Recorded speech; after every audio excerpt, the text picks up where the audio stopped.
Alors nous sommes arrivés d'Afhet de Me'ila, d'Afhet pour le mercredi 25 Elul Harahamim. Et nous allons commencer un nouveau Perek, nouvelle Mishnah. Hatat Ha'of. La Mishnah donc nous dit comme ça. Hatat Ha'of, le korban Hatat de volaille. Vous savez que la volaille au Beth Amidash, on le fait mlika, c'est-à-dire le Kohen, il enlève les simanim par la nuque. Et il dit la Mishnah, Mo'alin ba'am shehukdasha.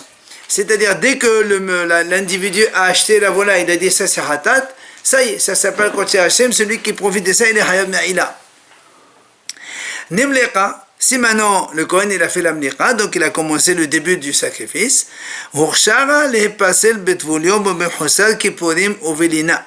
c'est-à-dire elle devient apte, la volaille à prendre, à devenir passer le betvulium, c'est-à-dire si quelqu'un, tvoulium, il a fait le mikvé, il attend la tombée de la nuit pour être complètement pur, il a touché cette volaille, il la rend pas soul, c'est-à-dire tamé, ou bien Mechosek Keponim qui la touche aussi, c'est pareil. Mechosek Keponim, ce sont par exemple Zav ou Yoledet, qui après les 7 jours et même la Tvila et même la nuit, il faut qu'il attende le lendemain pour apporter un sacrifice.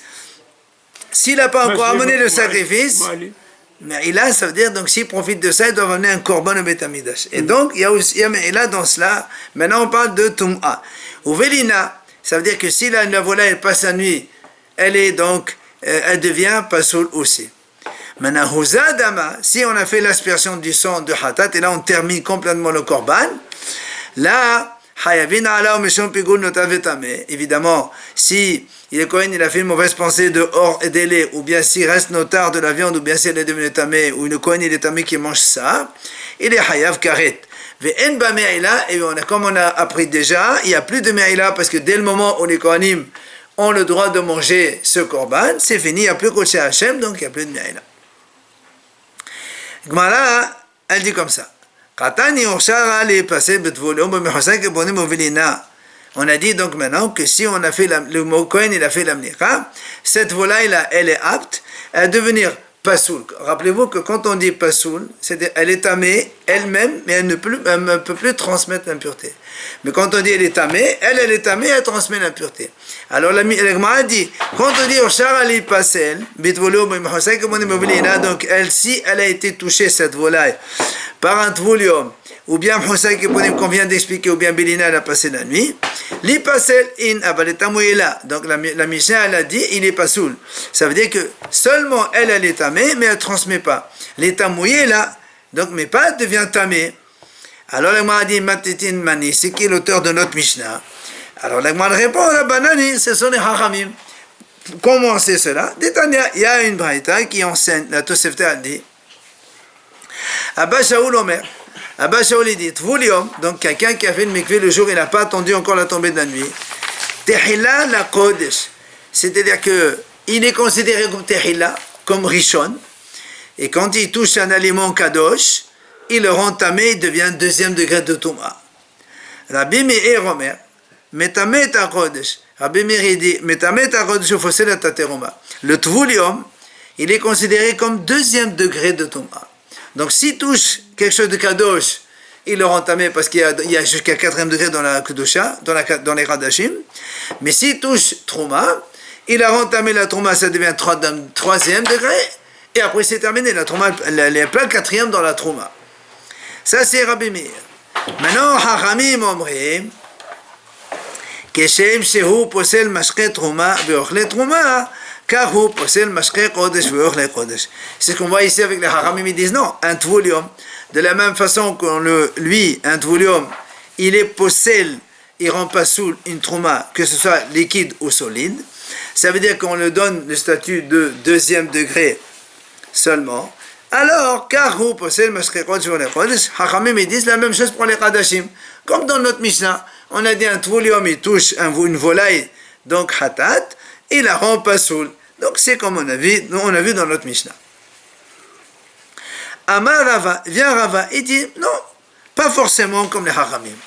Les Abba Shaul, ça peut être aussi comme Abba Shaul. Pourtant Abba Shaul il a dit Tehila la Kodesh. Ça veut dire que le tvoulium il est comme premier degré. Il dit non, Ma'ala Suba Kodashim. Peut-être que les Hachamim ils ont fait une Ma'ala spéciale pour les Kadashim, mais juste on a été mahmir à cause de la Kadashim, c'est tout. C'est pour ça, Shabenu Rabbanan le Tvolium, les Hachamim, ils ont dit le Tvolium, il a le statut, c'est-à-dire Kadeshon. Les Rabbi Meir, qui est Ochel Sheni. Donc, comme les Hachamim, eux, ils ont dit, ça s'appelle Rishon. C'est pour ça, donc, on a dit ici que c'est Tehila, selon, comme si qu'il était promis. Donc, s'il touche la Trouma, il la rend deuxième possède Trouma. Non, Abba Shaul lui il a dit non. Abba Shaul a dit Tehila la Kodesh, donc ça faisait Rishon le Kodesh, c'est Ma'ana B'Kodashim. Maintenant, on est Rabbi Meir qui est Ochel Sheni. Pour Rabbi Meir, ça s'appelle comme Ochel Sheni, comme un deuxième, et c'est pour ça qu'il est possède Trouma au Metamé Kodesh. Et les Rabbanan, Hachamim, eux, ils disent non. Kivan de Tabal, comme il a fait la Tvila, puisqu'il s'agit de Tvolium, il a déjà fait le mikvé. Kalash Touma, la Touma, elle est donc beaucoup plus faible, et du coup, Pasoul Mashvé, Tamé la Mashvé. Ils le rend Pasoul, mais ils le rend pas Tamé. Donc tu vois bien que ça pourrait aussi être l'auteur de notre Mishnah, l'un des trois Haramim, pas forcément Rabbanan.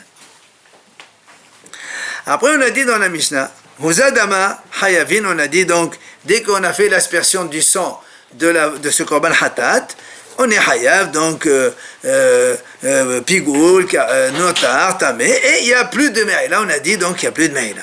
C'est normal puisque la hatat elle devient autorisée à consommer pour les kohanim. Alors vient l'agma dit, me'ila hu dilika, d'accord, tu as dit qu'il n'y a pas de me'ila, d'accord, aval et sura ika. Alors pourquoi tu dis me'ila, il n'y a pas, ça veut dire que c'est quand même un sort de manger. Non. Pourquoi c'est la chose? Nous, on sait que le korban hatat, quand il a été terminé, c'est les kohanim qui vont le manger. Donc pourquoi tu dis qu'il n'y a pas de me'ila, tu ne dis pas que c'est moutard de manger carrément? Amar Rabbi Hanina, il vient Rabbi Hanan, il répond ce qu'on a répondu hier à la fin. Donc c'est en fait, ici on parle que cette volaille, elle est sortie en dehors de la cour du Beth Amidash, et l'auteur de cet enseignement, c'est Rabbi Akiva qui a dit, l'aspersion, même si elle a été faite après que la viande soit sortie de le Beth Amidash, et donc normalement la zikra ne vaut pas grand chose, lui Rabbi Akiva dit quand même c'est mo'el, c'est-à-dire elle la sort de Me'ila, mais de l'arbat achilahi, mais on ne peut pas la manger. C'est pour ça qu'on a dit, il n'y a pas de me'ila, on n'a pas dit que c'est moutard de consommer, parce qu'on ne peut pas la consommer vu qu'elle est sortie en dehors de la Hazara du Beth Amidash. Ensuite, Amar Avuna Amara. Il vient Amar Avuna Amara. Il faut d'abord comprendre comment on fait. Quand on fait Hatat Ta'of, donc on a dit on fait l'amlicha, après on asperge le sang de la volaille sur le mesber, et après c'est marqué, le passage qui dit comme ça, Vehanish'ar badam yimmase. C'est-à-dire que le Kohen, quand il a fait l'aspersion comme ça sur le mur du Mesber, il prend la volaille avec le cou, il la presse sur le mur, c'est-à-dire il le presse sur le mur du Mesber, et le reste du sang, il coule encore un petit peu sur le Mesber. Ça s'appelle Mitsui. Mitsa Dama. Comme un signe. Comment? Un signe. Non, c'est pas, non, c'est pas un signe. Il le presse le cou de la volaille, comme ça le sang, il coule sur le Mesber. Donc, Amar Ravuna Amar, vient Ravuna, il dit au nom de Rav, Mitsui hatat ha'of eno me'akev. Il dit, ça, cette étape-là, c'est pas me'akev. Si le Kohen, il la fait pas, c'est pas grave. L'essentiel, c'est l'aspersion du sang. Pourquoi il dit ça? Ben, il dit, parce que Détane Rav Uzadama. C'est tout simplement parce que Rav, il a enseigné, il y a marqué dans notre Mishnah, on a marqué dans la Mishnah, Uzadama. Dès qu'on a fait l'aspersion, il n'y a plus de me'ila. Tu vois bien que l'aspersion, c'est la chose la plus importante. Et du coup, le mitsui, donc la pression du coup sur le mur, c'est pas un problème. C'est pas fondamental. Si on ne le fait pas, c'est pas grave. Mitsui hatat ha'of me'akev. Il vient Ravada, lui, il dit non. Au contraire, le mitsui, c'est très important. Si tu ne le fais pas, ça invalide le korban. Et donc, ça ne sort pas de me'ila forcément. Et alors, comment tu fais avec la Mishnah? Il dit, oui, dans la Mishnah, il ne faut pas lire Huzadama, il faut dire Mitzadama. Il a pressé le coup de la voyage sur le mur. Après, on peut manger la volaille, donc il n'y a plus de me'ila, c'est seulement après cela. Donc, Mahlokat Ravuna et Ravada. Tashema, l'Agmara vient, elle nous amène le passage dans lequel il est marqué justement והנשאל בדם, אם מעשה ליסוד המזבח חטאת היא. C'est comme ça que c'est marqué dans la Torah. Donc la Torah dit, le Kohen il fait la mlicha, il asperge le sang, après, vehanish'ad badam, ce qui reste du sang dans le cou de la volaille ou dans le corps de la volaille, yimmatse les sods d'amesber, tu vas le presser sur les sods d'amesber, donc le fond du mesber, la base du mesber, et la Torah elle termine avec ces mots, hatat hi, c'est ça hatat. Alors l'agma dit, bishama le ravadabar ahava, que ravadabar ahava il a dit, le mitzvah c'est très important, haïno dirti. C'est pour ça que la Torah elle a bien précisé et souligné. C'est seulement quand tu as pressé le sang que ça devient hatat. La finition de hatat, c'est ça. Donc automatiquement, le mitzvah, il est important. Elle a les ravuna. Mais selon Ravuna, pourquoi la Torah dit si vraiment tu dis que la srika c'est le plus important, ben il fallait dire ou bien tu peux dire mais tu dis pas hatati. C'est-à-dire que le hatat, le titre hatat, c'est après le mitzvah. Et toi tu dis que le mitzvah ça vaut rien. Alors il répond, Kedetania, dit Rabbi Ishmael, te dit voilà, nous ça c'est pas un problème pour moi. Comme là on a enseigné dans la yeshiva de Rabbi Ishmael, chez Im Nish'ar. Il dit le commerce Vehan Nish'ar Badam, c'est pas ce qui reste forcément, et c'est ça qui qualifie comme un hat. Pas du tout. S'il reste du sang, tu fais ça, le mitzvah. S'il reste pas, tu es terminé. Donc tu vois bien que le mitzvah, la pression du coup de l'animal, de la volaille, c'est pas un problème. Ravuna, il te répond. Ah, l'agma dit umay hatati. Alors pourquoi marqué hatati? Hatati, ça veut dire c'est ça. Le mitzvah, c'est ça hatat. C'est ça qui qualifie hatat. Il te dit non, ça c'est adesha. Le mot hatati, ça revient sur l'arisha. Quand on a dit Veiza et Dama, ça c'est comme un hatat. Et entre autres, on te dit, mais s'il reste du sang, tu fais mitzvah. S'il ne reste pas, il n'y a pas de mitzvah. Amal, il y a Ravashi. Alors il vient Ravaha, il lui dit à Ravashi, la mérata, si tu me dis que quand on dit Nishat, s'il reste ou s'il ne reste pas, hein, alors tu vas me dire la même chose, Gabi Minha. C'est marqué dans la Torah. Ve'anoteret, dans la Minha c'est marqué, le Kohen il fait la kmitza. Donc ça c'est la semoule de farine. Quand on fait la kmitza, après on dit ce qui reste dans la semoule, c'est qui? C'est pas Aaron et Malon, les Kohanim, ils mangent le reste de la semoule de farine. Alors tu vas me dire la même chose, tu vas dire, ah, s'il reste, c'est-à-dire qu'il peut ne pas rester, c'est impossible. Si tu me dis, oui, alors pourquoi? La même chose, il reste ou il reste pas, ça peut être comme ça ou ça peut être comme ça. Il dit, non, c'est pas possible. Pourquoi? Parce que il y a une braïta qui dit Misulta ou Mishamna Alko de Levonata. La Torah dit comme ça, quand le Kohen a fini la khmisa de la semoule de farine, il faut donner au reste de Kohanim ce qui reste dans la minha. Il y a marqué Misulta ou Mishamna. Alors on dit pourquoi il y a marqué Misulta ou Mishamna? Peut-être tu aurais pu dire Misulta ou Misham. Pourquoi il dit Misulta ou Mishamna? Il dit Prat. Ça veut dire que s'il manque du reste de la semoule, eh ben ça invalide le korban. Donc tu ne peux pas me dire s'il reste ou s'il reste pas, c'est impossible, parce que s'il reste pas, c'est non valable. Donc forcément, ve'anoteret, ça signifie qu'il reste forcément. Donc chez nous aussi, un échat, forcément qu'il va rester. Amri l'agman répond, il dit non, c'est pas pareil. Pourquoi? Hatam qui était, Vehanoteret, il dit non, parce que là-bas, il y a marqué deux fois Vehanoteret. Vehanoteret mena minha. Deux fois. Quand on dit deux fois, ça veut dire que c'est pas ici, il reste ou il reste pas. C'est pour insister, il doit rester. Mais chez nous, il y a marqué Vehanishar une fois, il n'y a pas marqué deux. Donc c'est pas ça, moi je t'explique, Vehanishar, des fois oui, des fois non. Mété, Babo de Shmuel, il vient donc le père de Shmuel, il objecte de nouveau. Donc les Ravuna justement, donc comme quoi Ravuna il dit c'est pas forcément, donc le mitzvah c'est pas merakev, il dit pourtant il y a, c'est marqué dans la bretta comme ça, ehad hatat ta'of ou ehad ola ta'of, que ce soit le korban hatat de volaille ou ola de volaille, les deux shemlakan, si il a fait la mlika le Kohen ou mitzah daman hutz, il a fait le mitzvah. Il faut savoir que dans ola, donc en là, il n'y a pas zeka, il n'y a que mitzvah seulement. C'est quand on fait là, on presse le sang sur le mur, on ne fait pas d'aspersion. Alors il dit comme ça, hatat ou ola, la même chose. Shemelakan, il a fait le mitzvah daman, il a fait le mitzvah dam. Si il le fait Hutsim Koman, en dehors de, avec la pensée de manger en dehors de l'endroit, Pasoul vient Bokaret. La même chose, donc Pasoul, Pigoul, on connaît ça.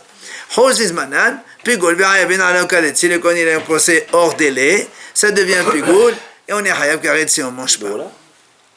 La même chose. On le mange. Non, on ne mange pas Ola. Ola, c'est pour le pétamidash. On parle du Ola, non? C'est vrai. Si tu manger, ou même les hartir, mettre les morceaux de viande de Mesbeh le lendemain, c'est la même chose. Le délai, c'est combien? Le délai qu'il faut pour le manger? Alors, pour les korbanot, normalement, la majorité, c'est un jour et une nuit. Sauf Shlamim, il y a 2 jours et une nuit. Alors, là-bas, c'est marqué. Alors, la Gemara dit, tu vois bien qu'est-ce qu'il y a marqué? Mitzah Daman.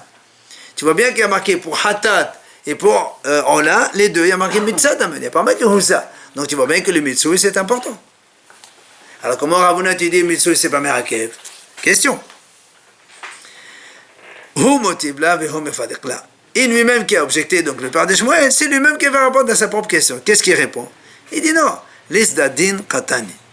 Ça veut dire isdadin. C'est-à-dire que le mitzvah dama, ça ne revient pas sur les deux. Hatat et Ola. Non. Hatat haof et hatola taof, shimmelacha ni pas de l'amnecha. Pour dire Hussim Romazaman, tout ça, c'est pour les deux, d'accord. Mais au mitzvah daman, ça revient que pour Ola taof seulement. Et donc, c'est pas le Rabbanah te dit, moi je suis pas concerné, Hatataof, il y a la Seka, mais le mitzvah, c'est pas important. Goufa, l'Agma ramène tout à l'heure ce qu'on a dit, Tana Devi Rabbi Ishmael, qu'on a répondu, comme on a enseigné dans la yeshiva de Rabbi Ishmael, chez Im Nish'ar Badam. On a dit la pasuk qui a dit Vehan Nish'ar. C'est pas forcément qu'il reste. Si il reste. C'est comme ça qu'il a répondu tout à l'heure. Quand on lui a posé la question, voilà, il y a marqué Mitsui, Imatse Hatati. Rabbanah, il a répondu non, il a marqué Vehan Nish'ar. C'est comme on a enseigné dans la yeshiva de Rabbi Ishmael. S'il reste, c'est-à-dire il peut ne pas rester. Donc c'est pas fondamental. Alors là, elle a posé une question. Vehatana dit Rabbi Ishmael Hatam, Shiraim Me'akevin, Ve'amara Papa, Misui Hatata Vekabenayu. Elle dit, pourtant, nous là-bas, on a enseigné. On a dit que, selon, dans la yeshiva de Rabbi Ishmael, là-bas, on a dit, Shiraim Me'akevin. Le reste du sang, c'est Me'akev. Si tu ne fais pas ce qu'il faut avec, ça invalide le korban. Donc ici, si tu fais la zika, et après il y a marqué, la Torah a dit Mitsui. Si tu ne fais pas le Mitsui, donc c'est un problème. Alors comment tu me dis, une fois tu me dis Rabbi Ishmael, elle a dit que s'il reste, sinon c'est pas grave. Non, c'est grave. Il faut qu'il y ait le reste, il faut faire ce qu'il faut avec le reste de Mitsui. Parce que lui il dit le reste, il est important. Et Rav Papa il dit, mais c'est Hatataof, donc justement, de quoi on parle ici? On parle de Hatataof. C'est-à-dire, un il dit que le Mitsui de Hatataof c'est important, et l'autre il dit non, le Mitsui de Hatataof il n'est pas important. Alors comment donc dans les Bishmael eux-mêmes, on se contredit dans les Yeshiva de Bishmael eux-mêmes? S'il reste plus de sang? Il reste toujours du sang. Alors l'Agma lui répond, elle lui dit très Tana, Eva les Badi Rabbi Ishmael. C'est pas un problème, ça c'est deux Tanaïm qui ont rapporté chacun au nom de Rabbi Ishmael. Et donc, c'est comme chacun est entendu d'une façon, tu ne peux pas objecter l'un contre l'autre, c'est comme ça. Ok? On avait dit que